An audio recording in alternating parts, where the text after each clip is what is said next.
Aimables téléspectateurs et auditeurs, bonsoir et bienvenue dans votre émission Parlons Religion. Question de vous édifier, vous fortifier, connaître aussi le Saintes Écritures. Aimables téléspectateurs, nos portes sont grandement ouvertes, chères confessions religieuses. Venez vous exprimer pour édifier le peuple des dieux. Ouais, toujours avec ces grands hommes.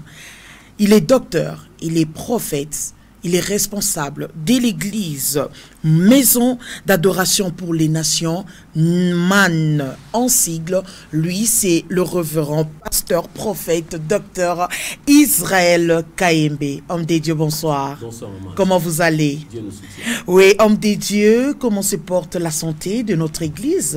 En tout cas, Dieu est en train de nous faire grâce. Après 3 jours d'intenses prières, Oui. où il y a eu différents orateurs venant de Kinshasa et de Lubumbashi aussi. Oui. Alors, nous rendons grâce à Dieu pour ça. Vraiment. Ça s'est bien passé, hein? En tout cas, ça s'est très bien passé. Nous Wow. pensons que les objectifs ont été atteints. Gloire à Dieu. Alors, nous continuons toujours avec ces grands thèmes Oui. qui réveillent la mémoire de tout celui qui a cru dans le Seigneur, qui a donné sa vie à Jésus-Christ. Le thème est les habitudes qui facilitent la croissance spirituelle. Wow, vous vous rappelez encore de ces Oui, beaux thèmes, hein? absolument. Et qu'est-ce qui passe dans votre esprit? Parce qu'on a eu à voir d'abord, aujourd'hui, on va parler de la troisième. La troisième habitude. Alors, on a eu à parler des Les deux deux autres. premières habitudes. Ouais. Est-ce qu'on peut avoir un petit rappel par rapport à ça? Ok. Nous tirons d'abord notre texte de base. Nous sommes dans 1 Pierre 2:2. 1 Pierre 2:2, oui. La Bible dit « Désirez le lait pur de la parole afin que vous croissiez pour le salut ». Très bien. Lorsque la Bible dit que « afin que vous croissiez pour le salut », c'est comme un complément circonstanciel de but. C'est-à-dire que tout ce que nous faisons fait que la vie chrétienne n'est pas statique, elle est dynamique. On ne peut pas rester le même. Oui. Il faut qu'il puisse y avoir croissance, un changement. Mais pour qu'il puisse y avoir croissance, il faudrait que vous puissiez aider quelqu'un à mettre sur pied ce qu'on appelle des habitudes. Ok.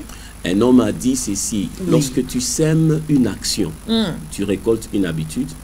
Lorsque tu sèmes une habitude, tu récoltes un caractère. Et lorsque tu sèmes un caractère, tu récoltes une destinée. En d'autres termes. En d'autres termes, c'est ceci. Oui. Les habitudes sont les choses que nous faisons chaque jour et qui caractérisent ce que nous devenons. Très bien. L'homme est le produit de ce qu'il fait chaque jour. Yeah. Lorsque tu veux aider quelqu'un à développer une certaine nature, il faudrait que tu puisses lui dire, par rapport à ceci, commence à faire ceci chaque jour. Par exemple, il veut être un bon musicien. Oui. Par exemple, il veut être un bon footballeur, Footballeur, un ouais. bon prédicateur. Il y a des habitudes qui font à ce que lorsque vous posez des actions, vous développez un caractère et ce caractère-là deviendra une destinée. Ok. Et la destinée de l'enfant des dieux, la Bible est en train de faire comprendre, c'est Oui. afin que vous puissiez croître pour le salut. Et la première habitude, c'est l'habitude de passer du temps dans la parole de Dieu. Oui, je me rappelle. Passer du temps dans la parole de Dieu parce que l'esprit de l'homme a besoin d'être nourri. Voilà pourquoi Pierre dit, désirez les lait pur de la parole afin que vous croissiez. Yeah. La Bible utilise toujours des images que nous connaissons. La maternité, la famille. Elle utilise ça pour que, dans le langage de communication, l'homme puisse bien se retrouver. Yeah. Quand vous avez un bébé Oui. que vous ne nourrissez pas, Oui. quelle que soit la volonté, il ne va pas grandir. C'est ce qui fait, maman, aussi qu'il y a Oui. beaucoup d'enfants de Dieu qui sont restés dans des souhaits et ils ne sont pas devenus. Ils souhaitent percer. Oui. Ils souhaitent cesser. avancer. Oui.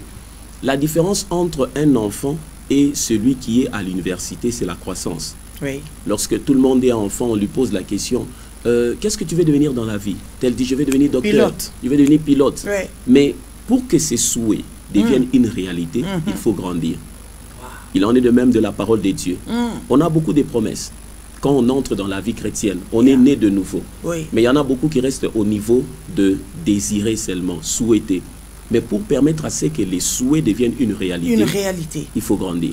Wow. Et pour grandir, il faut maintenant enseigner des habitudes. Il y en a 4. La première, passer du temps dans la Dans parole. la parole de Dieu. Passer du temps dans la parole de Dieu, ça veut dire quoi? Passer du temps dans la Ouais. parole, j'ai parlé l'autre fois des 6 choses à faire avec la parole. Oui. Mais déjà, je pense ce dimanche, à la table de l'édition, il y a le cahier de maturité dans lequel j'ai mis le résumé de ces 4 choses. Très bien. Et d'entrée de jeu, je peux dire par rapport à passer du temps dans la parole, la première des choses par rapport à la parole, il faut la lire. Il faut la lire. Mais si vous restez seulement au niveau de lire, ça ne va pas aller. Il faut étudier. Il faut étudier.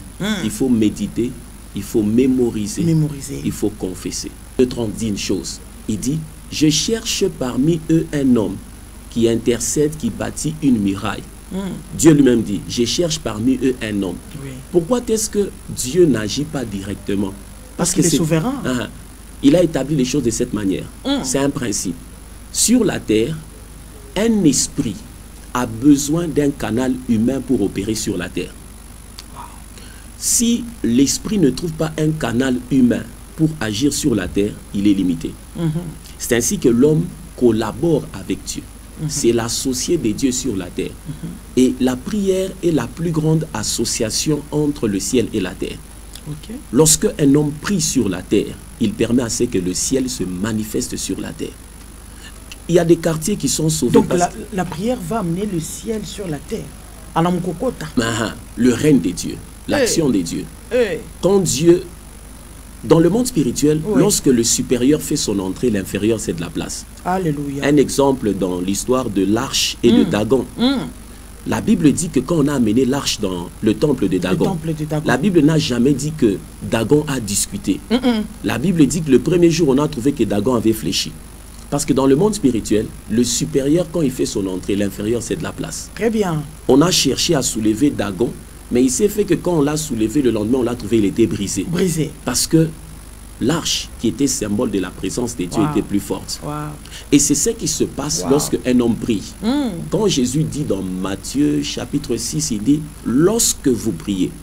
Pourquoi il ne dit pas, s'il arrivait que vous priez? Quand vous analysez les textes bibliques, dans ce qu'on appelle faire l'exégèse, les tournures françaises montrent la pensée qui est derrière. Lorsque signifie une habitude. Quand on dit par exemple, lorsque tu vas manger, lorsque tu vas dormir, on veut dire que c'est quelque chose qui est attaché à la vie quotidienne. C'est comme ça. Quand Jésus dit lorsque vous priez, c'est pour dire qu'un chrétien doit être attaché à la prière. C'est une habitude. Lorsque vous priez, dites notre Père. C'est d'abord la relation qui est que ton règne vienne. Amen. Lorsque un homme prie, il y a certaines avenues qui sont sécurisées parce qu'il y a quelqu'un qui prie. Dans le monde spirituel, on va toujours, dans le monde spirituel, on va toujours de la minorité vers la majorité. Comment ça? Pour maudire un grand nombre, le diable doit élever quelqu'un dans le monde spirituel. C'est comme ça, il y a certaines personnes qui sont, par exemple, qui ont touché au fétiche. Les gens sont issus de ces personnes et il se fait assez que ces actions ont de l'impact sur la vie de ces gens-là.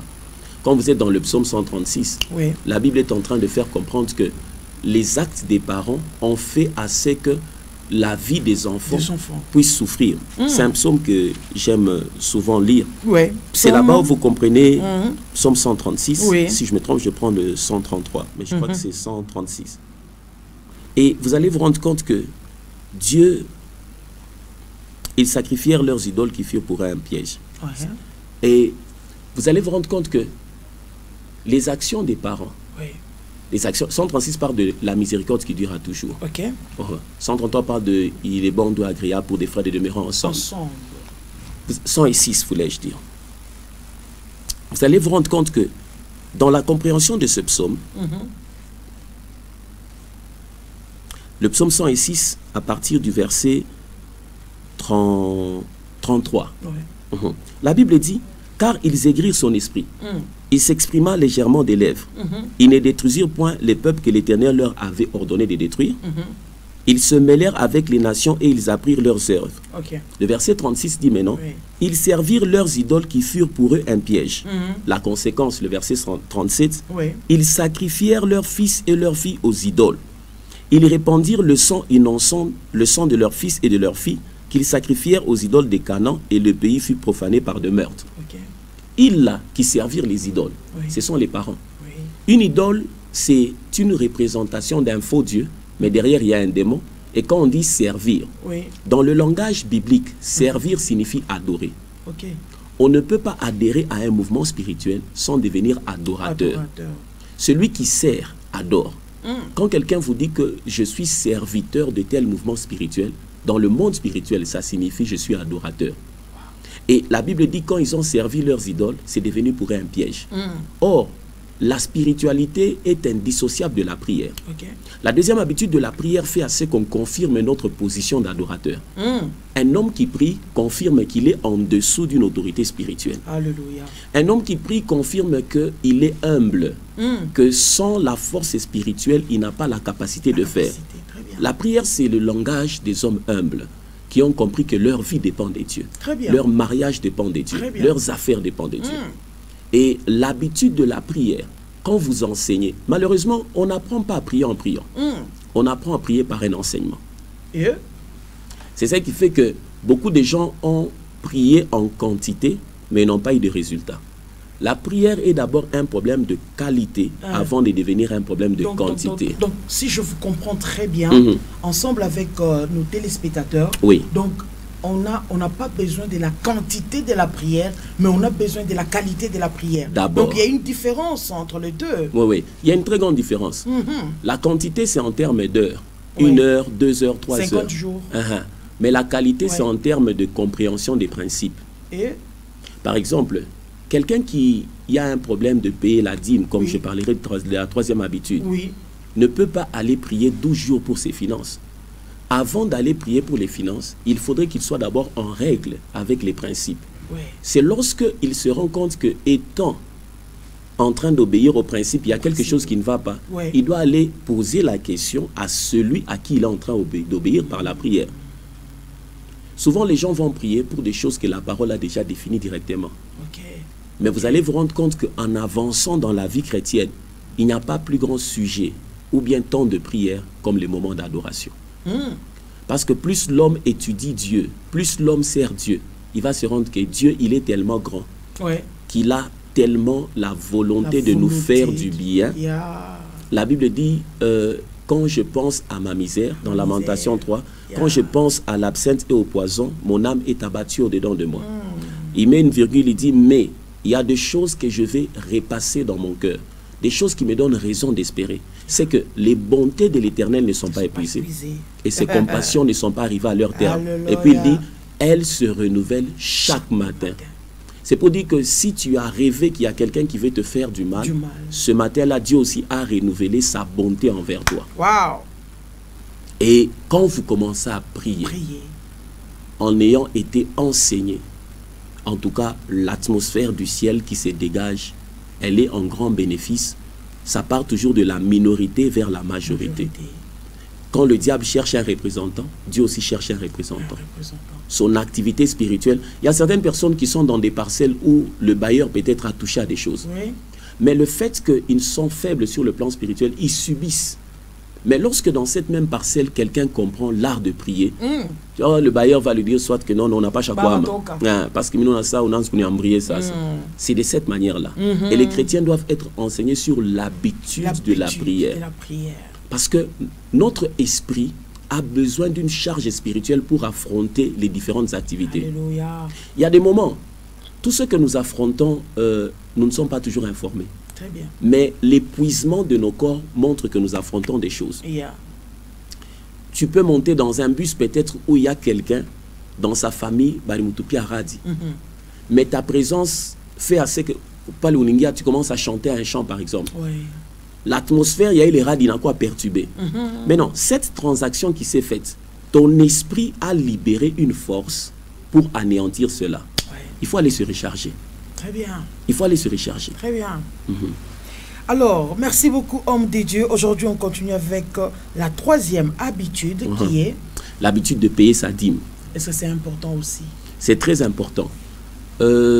Sûrement, les gens vont poser la question, quel rapport y a-t-il entre l'argent et la croissance spirituelle? Par raison. Le rapport qu'il y a, c'est l'obéissance. En étudiant la Bible, vous allez découvrir ceci.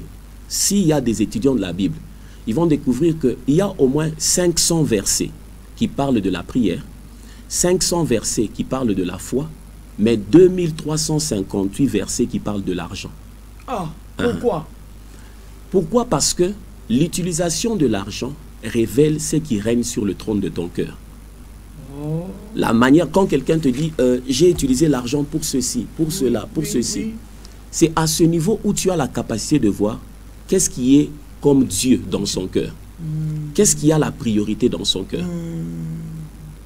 Si quelqu'un, en utilisant l'argent, vous savez sentir qu'il y a des brèches par rapport à l'avancement du royaume des dieux, vous allez dire que Dieu est maître dans son cœur.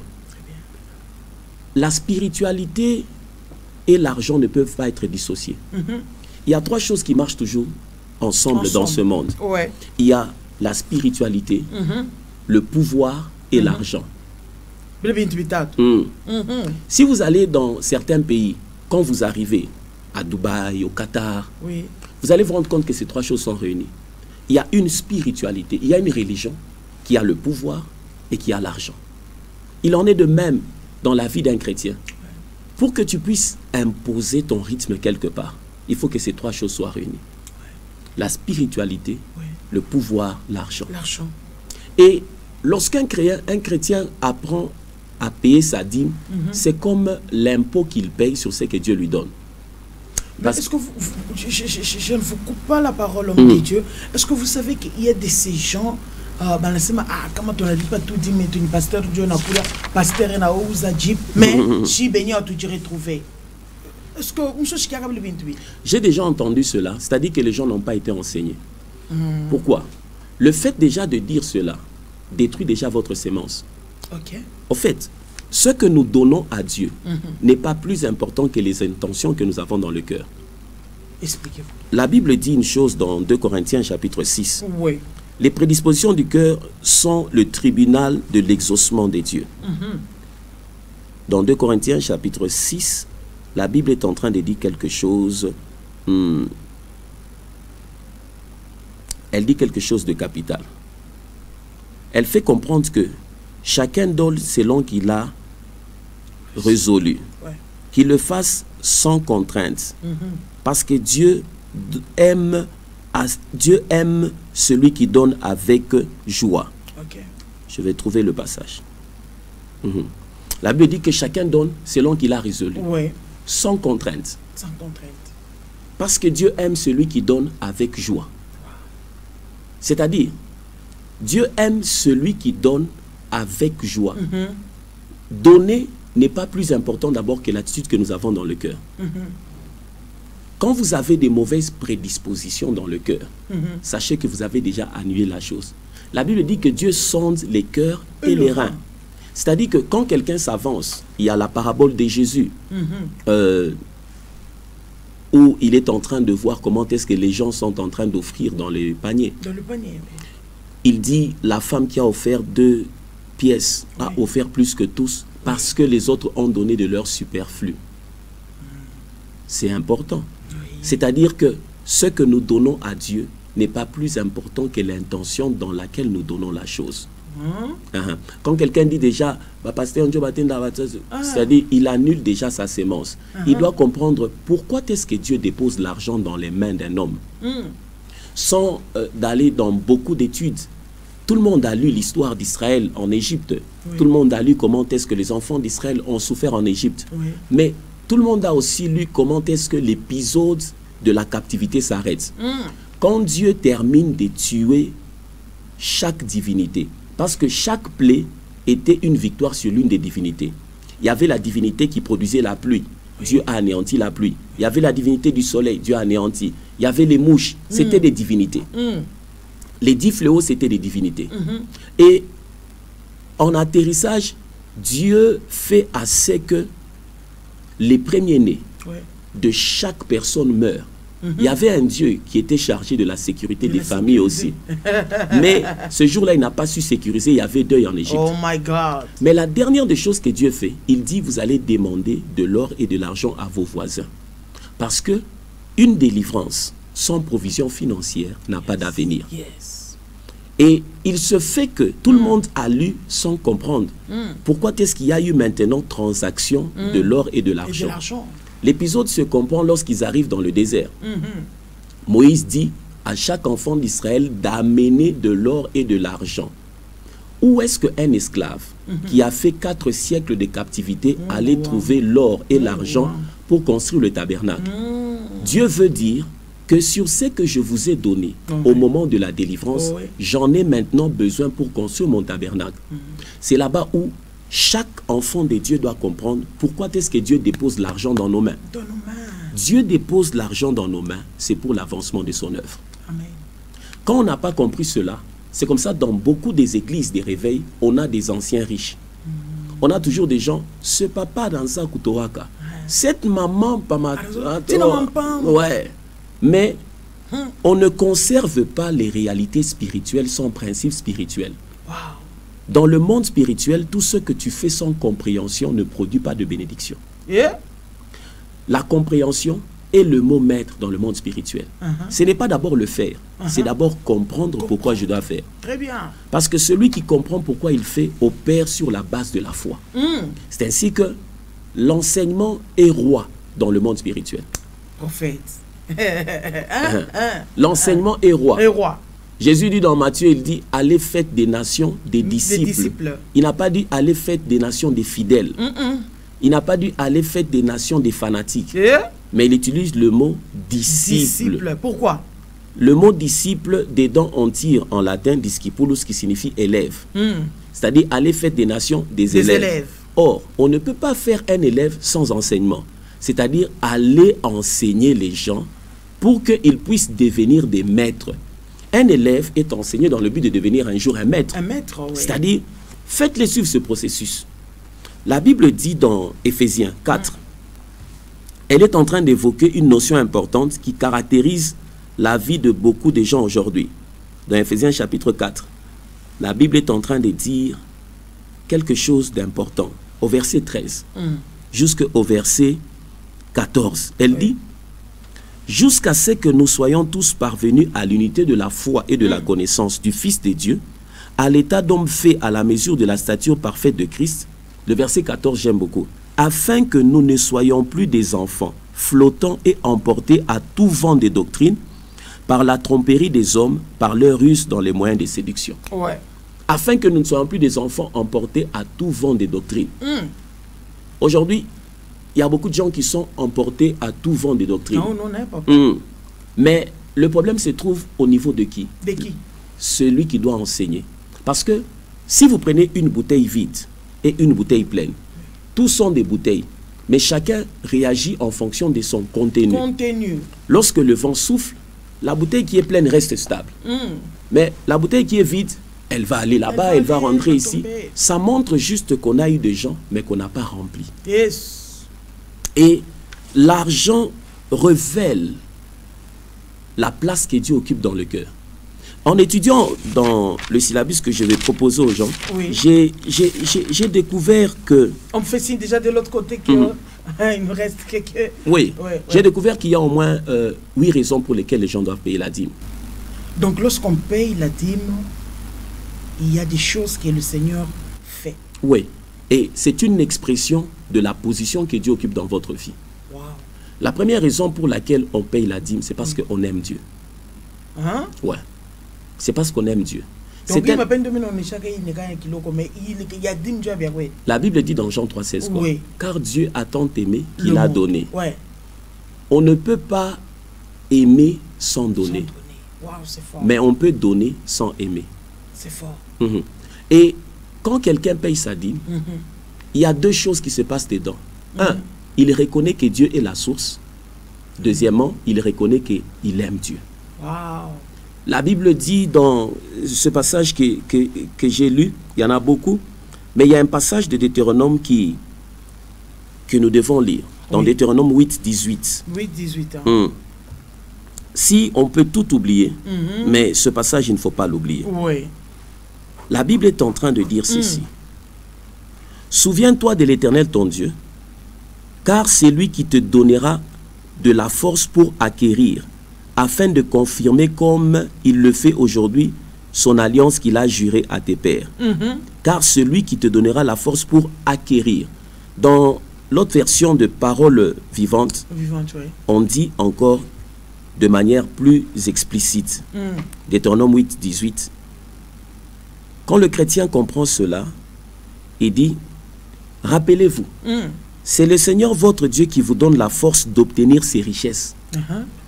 Et ainsi, aujourd'hui encore, il respecte l'alliance qu'il a faite avec vos ancêtres. Un homme qui a l'argent, doit se rappeler Ouais. que l'intelligence, Oui. la bonne santé, C'est que je suis aujourd'hui. les circonstances, Oui. c'est Dieu qui a fait tout cela pour que je puisse avoir. Parce que tu aurais pu être né, par exemple, Bumbafu, comme certains mamans Nazalam Toto Anakir. Mais comme on a Kumbuka Sema, il est choukou maternité. J'étais né avec l'intelligence. Mina Funda Masomo, G1, G2, G3. Alléluia. La Bible dit, de la bouche de Dieu sortent la connaissance et l'intelligence. Celui qui t'a donné l'intelligence, c'est Dieu. Dans la même promotion, il y a eu peut-être quelqu'un qui n'a pas su terminer parce que les circonstances ont fait que ses parents sont morts. Très bien. Or, la même Bible dit que Dieu, il est le maître des temps et des circonstances. Alors que ça a dit Athènes. Il se fait assez que tu sors, vous faites les tests d'admission. La Bible dit l'élévation ne vient ni de l'Orient ni de l'Occident. Circonstances, unaweza masomo akiri. Ce parcours-là, quand après avoir eu un salaire, l'homme prélève la première 10e partie, il donne à Dieu. Le cri silencieux derrière, il veut dire, je reconnais que la source de cette richesse, c'est Dieu. Et je l'aime. Parce que nous parlons de l'amour, aimables téléspectateurs, avec cette habitude, la 3e habitude qui est de payer sa dîme. De payer sa dîme. Homme de Dieu, n'a pas encore fini. Non. Parce qu'on doit décortiquer encore en profondeur. Absolument, absolument. Parce que nous devons savoir comment calculer la dîme. Comment ça se calcule. Voilà. Comment nous devons donner. Parce que dans la parole de Dieu, on nous a parlé de donner la dîme aux Lévitiques. Oui, on a dit apporter dans la maison du trésor, Ouais. dans Malachie chapitre 3. Alors, ici, à qui on doit donner nos dîmes? Ensemble avec nos téléspectateurs. Moi, je crois que c'est à suivre à la 4e émission. Sans problème. Oui. Alors, pour finir, qu'est-ce qu'on retient? Pour finir, ce qu'on retient, c'est ceci. Savoir que Dieu a de la place dans ta vie, il doit avoir la première place dans tes dépenses. Et si Dieu n'a pas la première place dans tes dépenses, il n'a pas de place dans ta vie. Merci beaucoup, homme de Dieu. C'est fort. Le numéro de contact? C'est le 09 971 20 992 997. Ouais. Et l'adresse de l'église? C'est sur du 30 juin, oui. Après la station Pétroléum. Ok. Juste après la station Pétroléum. Bah ouais. Il y a la porte qui est là. Ok. Donc, ouais.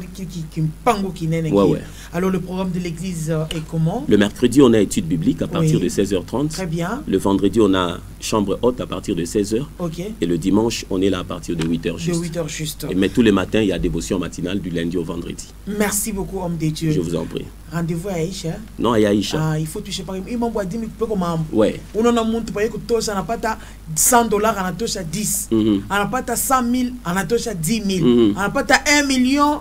Ce qui commence bien finit très bien, aimables téléspectateurs. Nous sommes arrivés à la fin de notre entretien. J'avais reçu pour vous l'homme de Dieu, les visionnaires de l'église, maison d'adoration pour les nations, MAN en sigle. C'est l'homme de Dieu, le big docteur, prophète, laissez-moi vous appeler ainsi parce que vous le méritez, Israël Kayembe. Alors, il est visionnaire de cette église, bien-aimé dans les seigneurs. Mais